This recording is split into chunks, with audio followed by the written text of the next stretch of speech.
இந்தியாவிலே அதிகமான கேசினோஸ் கோவால தான் இருக்கான். பட் இப்போ விஷயம் அது இல்லை. அதை விட இன்ட்ரெஸ்டிங்கான ஒரு மேட்டர் ஒன்று இருக்கு. இந்தியாவில் கேம்பிளிங் வந்து ஒரு ஸ்டேட் மேட்டர். அதாவது கேம்பிளிங் லீகலா இல்லை இல்லீகலா அப்படிங்கிறத அந்தந்த ஸ்டேட் கவர்மெண்ட்ஸே முடிவு பண்ணிக்கலாம். கோவா ஒரு டூரிஸ்ட் ஸ்பாட் அப்படிங்கிறதுனால அங்கே வந்து கேம்பிளிங் வந்து லீகலான விஷயம். ஆனால் கேம்பிளிங் ஆக்ட் ஆஃப் இந்தியாவில் ஒரு சிக்கல் இருக்கு. இந்தியன் லேண்ட்ல எங்கேயுமே கேசினோஸ் நடத்தக்கூடாது அப்படின்னு. அதே சமயத்தில் நிறைய ஃபாரினர்ஸ் கோவாக்கு வர்றதுனால கேசினோஸ் அங்கே ஸ்டார்ட் பண்ணா நிறைய சம்பாதிக்கலாம் அப்படின்னு நிறைய பேர் பிளான் பண்ணாங்க. பட் அதே சமயத்தில் அவங்க இந்த லாவை பிரேக் பண்ணவும் கூடாது. சோ அதனால இந்த லாவில் இருக்கிற ஒரு லூப் ஹோலை யூஸ் பண்ணி 1999ல சான்சஸ் கசினோ அப்படிங்கிறவங்க கோவால இருக்கிற மண்டோவி ரிவர்ல ஒரு யாட்ல கேசினோவை ஸ்டார்ட் பண்ணாங்க. லா படி லேண்ட்ல தானே கேசினோ ஸ்டார்ட் பண்ணக்கூடாது, நான் தண்ணியில ஆரம்பிக்கிறேன் அப்படின்னு சொல்லி ஆரம்பிச்சிட்டாங்க. அவங்கள பார்த்து நிறைய பேர் அடுத்தடுத்து குரூஸ்லயும் யாட்லயும் கேசினோ ஸ்டார்ட் பண்ண ஆரம்பிச்சாங்க. கோவால இருக்கிற கேசினோஸ்க்கு வர டூரிஸ்டோட கூட்டத்தை பார்த்துட்டு கோவா கவர்மெண்டே இனிமேல் லேண்ட்லயும் கேசினோஸ் நடத்தலாம் அப்படின்னு அவங்க ஸ்டேட்டுக்கான லாவை மட்டும் சேஞ்ச் பண்ணிக்கிட்டாங்க. இன்னைக்கு கோவால 16 கேசினோஸ் இருக்கு. அதுல 10 தண்ணியில தான் இருக்கான்.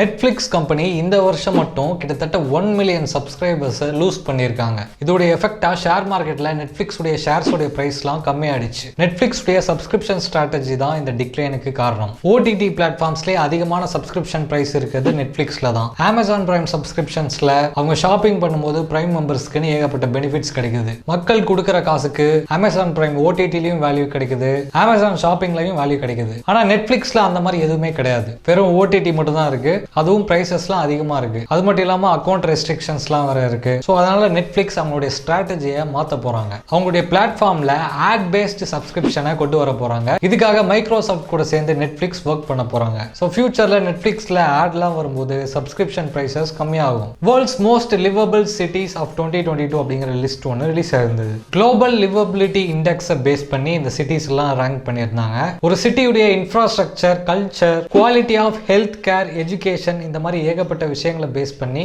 அந்த சிட்டிஸ் எல்லாம் ரேங்க் பண்ணியிருந்தாங்க. அதுல ஆஸ்திரியாவுடைய கேபிட்டல் வியன்னா தான் ஃபர்ஸ்ட் பிளேஸை பிடிச்சிருக்கு. டாப் 10ல இருக்கிற மோஸ்ட் ஆஃப் த சிட்டிஸ் யூரோப்ல தான் இருக்கு. இந்தியாவில இருந்து எந்த சிட்டிஸும் இல்ல. பட் இன்னொரு இன்ட்ரெஸ்டிங்கான ஃபேக்ட் ஒன்று சொல்லட்டுமா? யூரோப்புடைய யங்ஸ்டர் பாப்புலேஷன் குறைஞ்சிக்கிட்டே வருது, வயசானவங்களுடைய பாப்புலேஷன் அதிகமாகிக்கிட்டே வருது. ஒரு நாடு வளரணும் அப்படின்னா யங் பாப்புலேஷன் ரொம்ப ரொம்ப முக்கியம். ஏன்னா யங்ஸ்டர்ஸ் தான் எக்கனாமியை க்ரோ பண்ணி கொண்டு போவாங்க. யூரோப்ல இருக்கிற நிறைய கண்ட்ரீஸ்ல வயசானவங்களுடைய பாப்புலேஷன் அதிகமாயிட்டு இருக்கிறதுனால யூரோப்ல இருக்கிற நிறைய கண்ட்ரீஸ் மற்ற நாடுகள்ல இருக்கிற யங் பாப்புலேஷனை அவங்க நாட்டுக்கு இழுக்கிறதுக்காக அவங்களுடைய விசா ரெஸ்ட்ரிக்ஷன் லாஸ் எல்லாத்தையும் கொஞ்சம் ஃப்ரீ பண்ணுவாங்க. அந்த மாதிரி ஆகும்போது யூரோப்ல இருக்கிற நிறைய கண்ட்ரீஸ் உடைய சிட்டிசன்ஷிப் ஈஸியா கிடைக்கிறதுக்கான சான்சஸ் இருக்கு. அந்த மாதிரி ஒரு சான்ஸ் வரும்போது நீங்க அங்க போய் செட்டில் ஆயிடுவீங்களா இல்ல இங்கே இருப்பீங்களா? கமெண்ட் பண்ணுங்க.